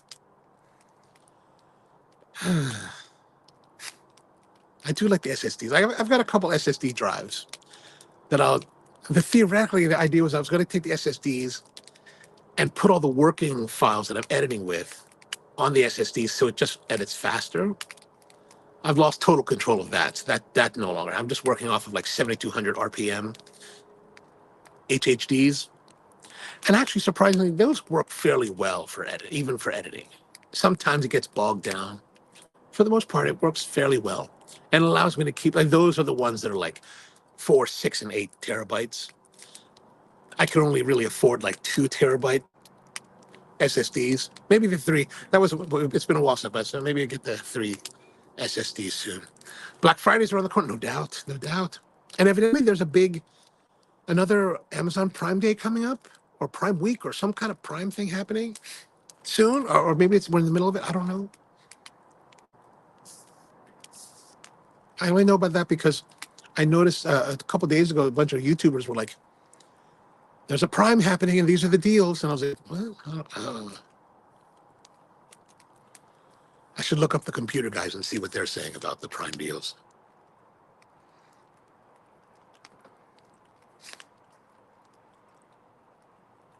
But I'm actually really bad about buying online. Like I don't really buy much online. So last week we were talking about how I bought these tweed outfits, right? So after that, I was like, I tried it on. You saw the picture last week. I was like, okay, it looks pretty good. And I kept thinking, you know what? I should have bought the matching cap, the tweed cap. I was like, I'm going to order it. So I went back online. Walker and Hawks is the name of the company. They're in the United Kingdom. So I ordered up. I was like, all right, I'm going to order the hat. I'm going to order the cap, matching cap. And since I'm buying, I might as well buy another shirt. Buy another shirt, another Tattersall, this time green Tattersall instead of red. And it arrived today. I'm like, oh, I'm all excited. I'm feeling the package, right? It's one of those like soft FedEx packages. And I'm like, I don't feel the hat. So I opened it up. There's only the shirt. I was like, what happened to my hat? So did I order the hat? I thought I ordered the hat. So I went online. I looked at my order. And I was like, yeah, the hat's supposed to be there. So I sent them a message and said, hey, I got the order, but the cap didn't come with it. So I haven't heard back. I just sent that off a couple hours ago. So it's already nighttime in the UK. So who knows? We'll see what they say. Hopefully it's in another package, or I'm going to have to wait another week. Prime just happened, and the glass AeroPress. Well, oh, yeah. Well, actually, from what I heard from the AeroPress guys, actually, when I was looking online, on AeroPress's website, they posted to their Instagram that the AeroPress glass was sold out. Like, they were like, oh, we sold out of them all. And I was like, man, these guys paid $150 for this glass AeroPress. And a lot of them bought the stand, like the metal stand that goes with it. I think the metal stand's like at least $100. So it's like they spent $250 on an AeroPress. It's like, man, good marketing. one of the few times I was tempted to write to them, be like, "Hey, I'm a YouTuber and one of your former champions. So could you send me one, and I'll make a video." Brian says that Prime Day is over. It was yesterday. Ah, I missed out. I missed out. I'm so bad with those things. I'm so bad at those things because I've just been obsessing about the Festool thing for the last like month or so.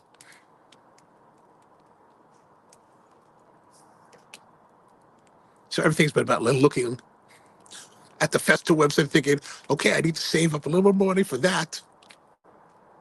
So ridiculous.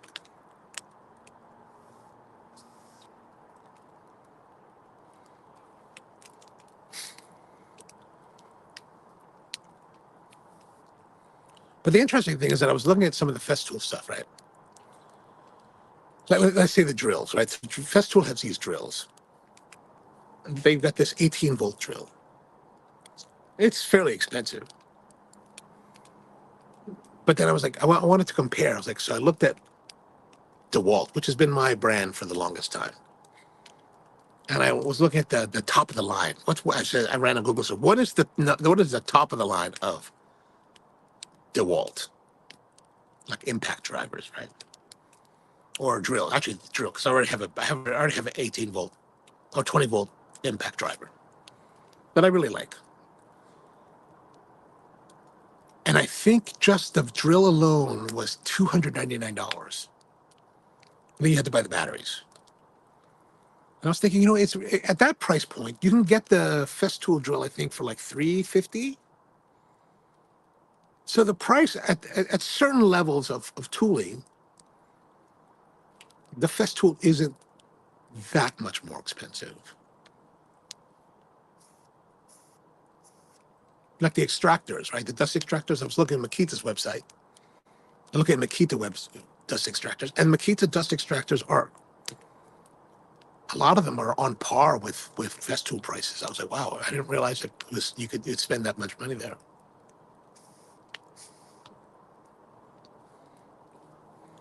Devin says, do it, and I'll buy it all. All right, sounds good. Sounds good. Sounds good.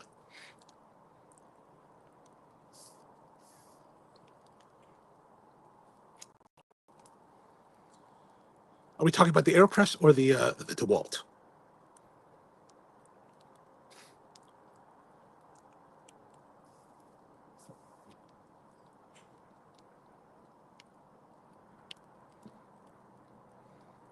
Getting close. It's very enjoyable. It is very enjoyable. It's been a nice cigar. Perhaps not the experience that I would want for $28, but it's been. I mean, I'm enjoying it enough that I'm still trying to smoke it all the way down.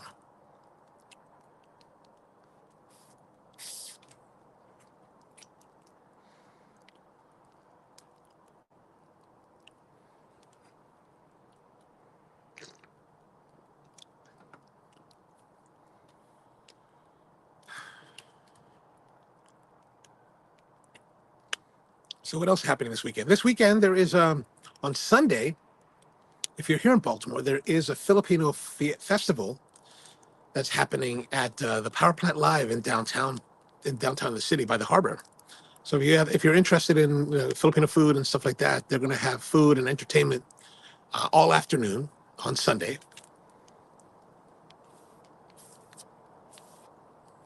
I'll be there for a while. I'm supposed to help out with one of the booths there, so I guess I should go.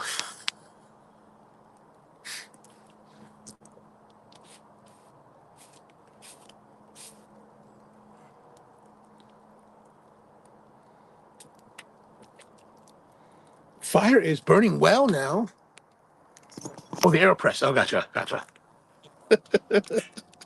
Yeah, the fire's burning nicely. Yeah, I had thought about that glass AeroPress because I was like, oh, this is burning my fingers now.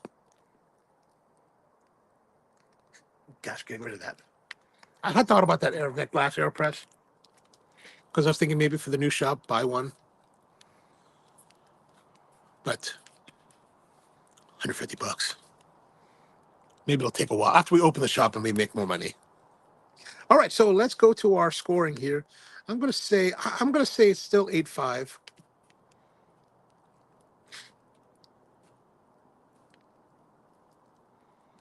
Burn and draw. Burn has been excellent. Draw has been excellent. So I'm gonna say 9. Consistency excellent, 9 there. And overall score, I'm gonna give it 8.5. So let's see about our 17.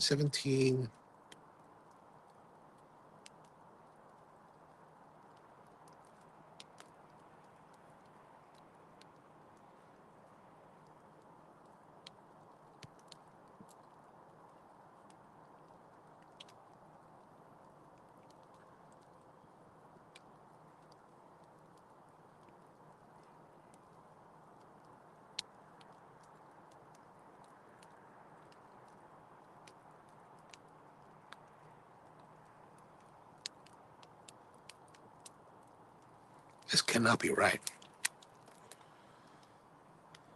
17, 24.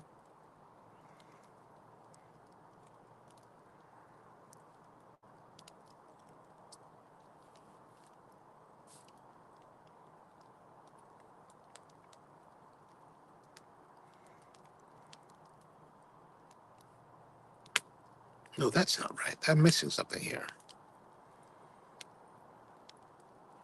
Let me try this again. 17 plus 17 is 14. Carry the 1.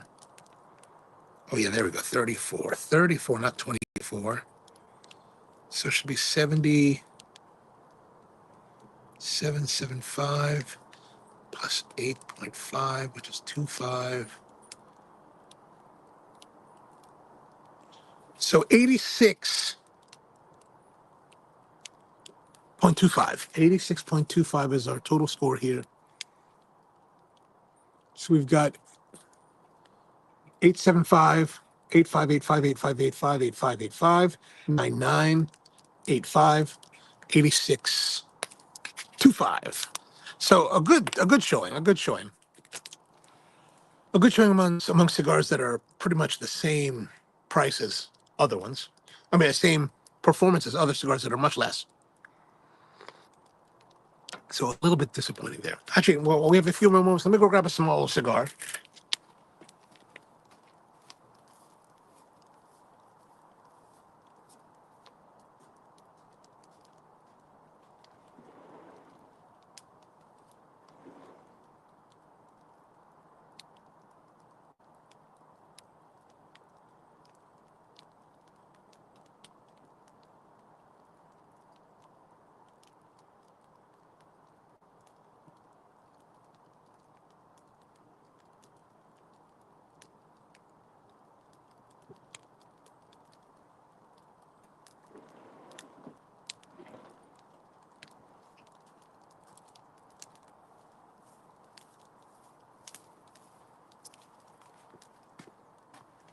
All right, so this is probably it, Brock. This is probably what I'll bring to New Zealand with me.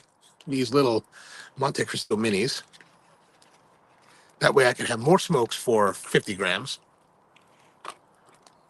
These are fun little smokes every once in a while.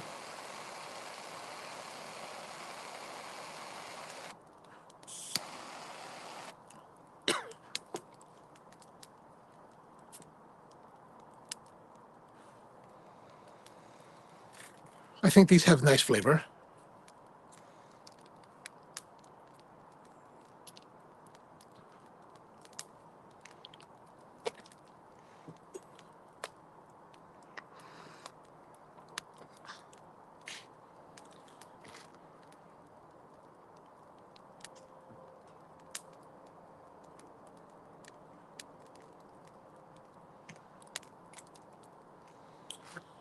Ooh, all right. Still quite chilly outside. Maybe I need to position myself a bit more facing the fire. Fire is doing fairly decently. Could use some stoking. Maybe if I turn over some of these. Oops. Maybe if I turn over some of these logs, get a little more burn.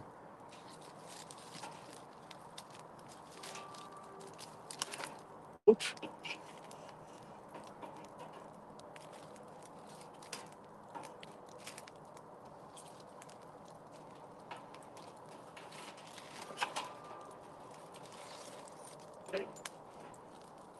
I really wish I had like gloves here so I could just reach in there and turn some of these things. Yeah, that's better. That's a lot better. Look at that. Oh yeah.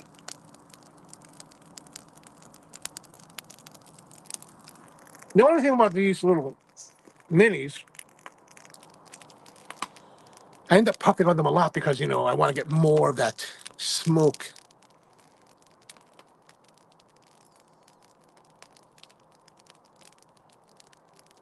That's the nice thing about when you have a more proper sized cigar. You get that nice smoke action.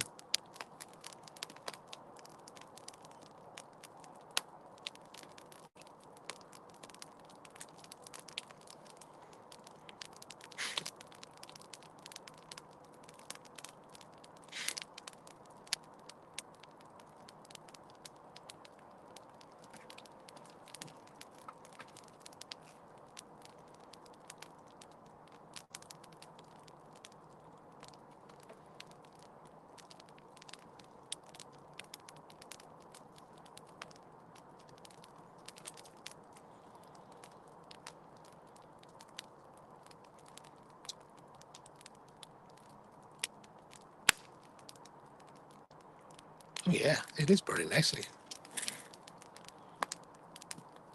This is that phase where you just want to stare. You just want to stare at it. Look at that, nice burning. Nice burning. Finally, we're going to burn through this pile that's taken a week to burn through.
So how's everyone cigars doing? Have you enjoyed them?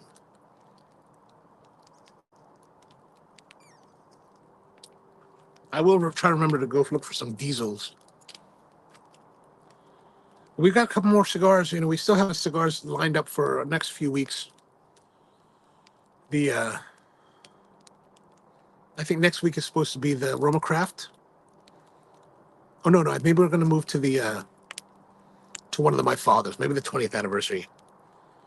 And then the 24th, I'll be away, so I don't know if we're going to be able to do a live stream on the 24th because I'll be in Chicago. Although at the rate I'm going, I don't know if I'll make it.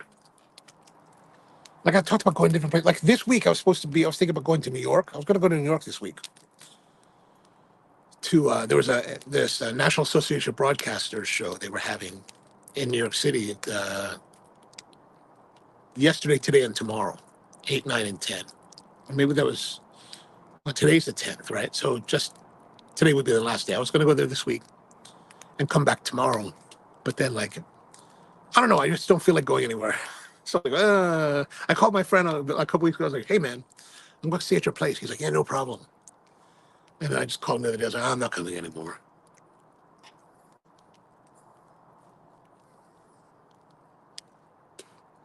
Sometimes I just get to that mood of just I'm all right being home. I spent many years on the road, so it's like now that I'm not so much on the road anymore, it's like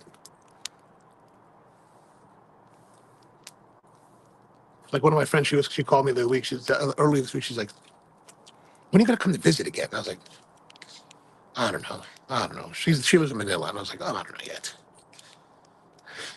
Maybe in February, or maybe next year. Maybe sometime. Maybe in a year's time we'll come back. One more run. One more run.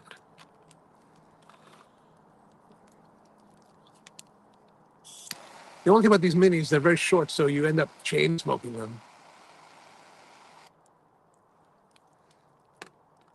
They're kind of fun for like quick, when you want to have the taste of cigar, but you don't want to invest the time.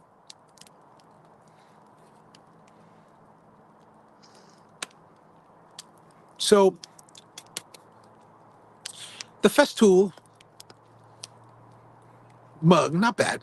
It's fairly thin as far as insulated mugs go. Oops, insulated mugs go, right? So not terribly thick. So it's warm. The coffee's still warm. It's not hot. I think there are other brands of mugs or thermal mugs that hold temperature longer, better.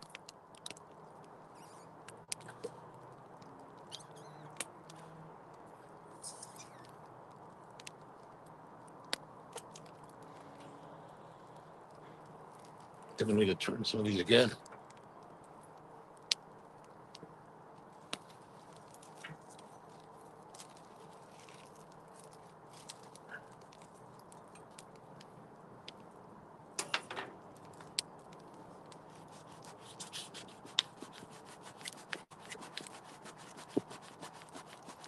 That's the one thing about fires. They get rolling to that one point where you're less like, it's burning perfectly, but it's very fleeting.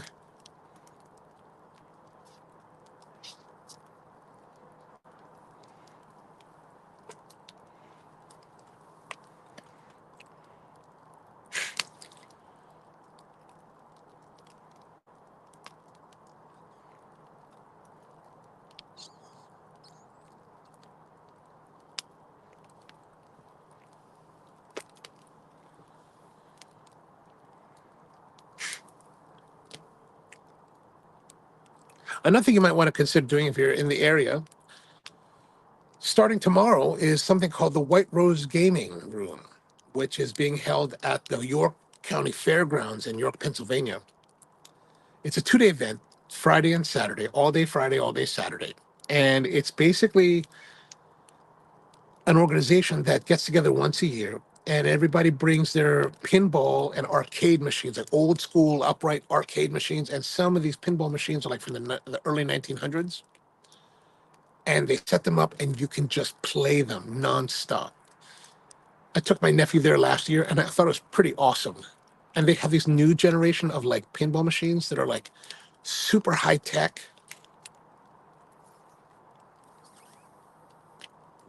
I'd like to go check it out. I know my nephew wants to go, but I'm like, I'd like to go to this. I want to go to the Festool event too. So it's like, that's a big like interference. So I haven't decided if I'm going to go maybe tomorrow or.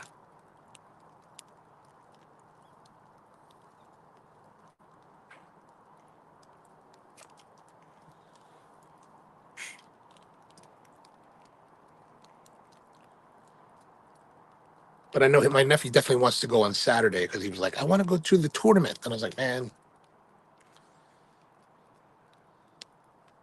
disappoint the young nephew or go to the Festool event.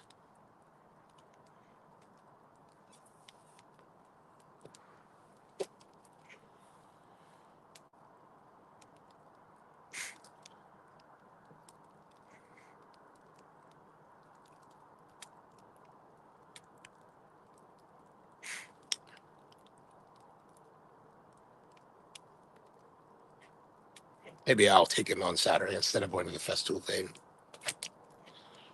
I was thinking maybe I'll do that and like look on the Festool website and see where they're going to be the weekend, maybe on the 26th.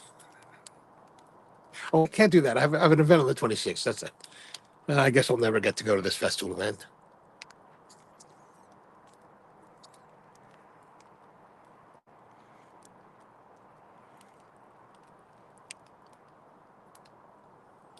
All right, that's that's probably pretty good by now. All right, so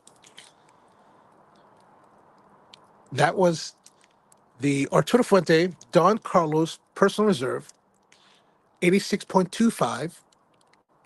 Good score, like a solid score, solid performing cigar, but $28. I don't know if it's commensurate. I don't know if the performance is commensurate with the price you're paying.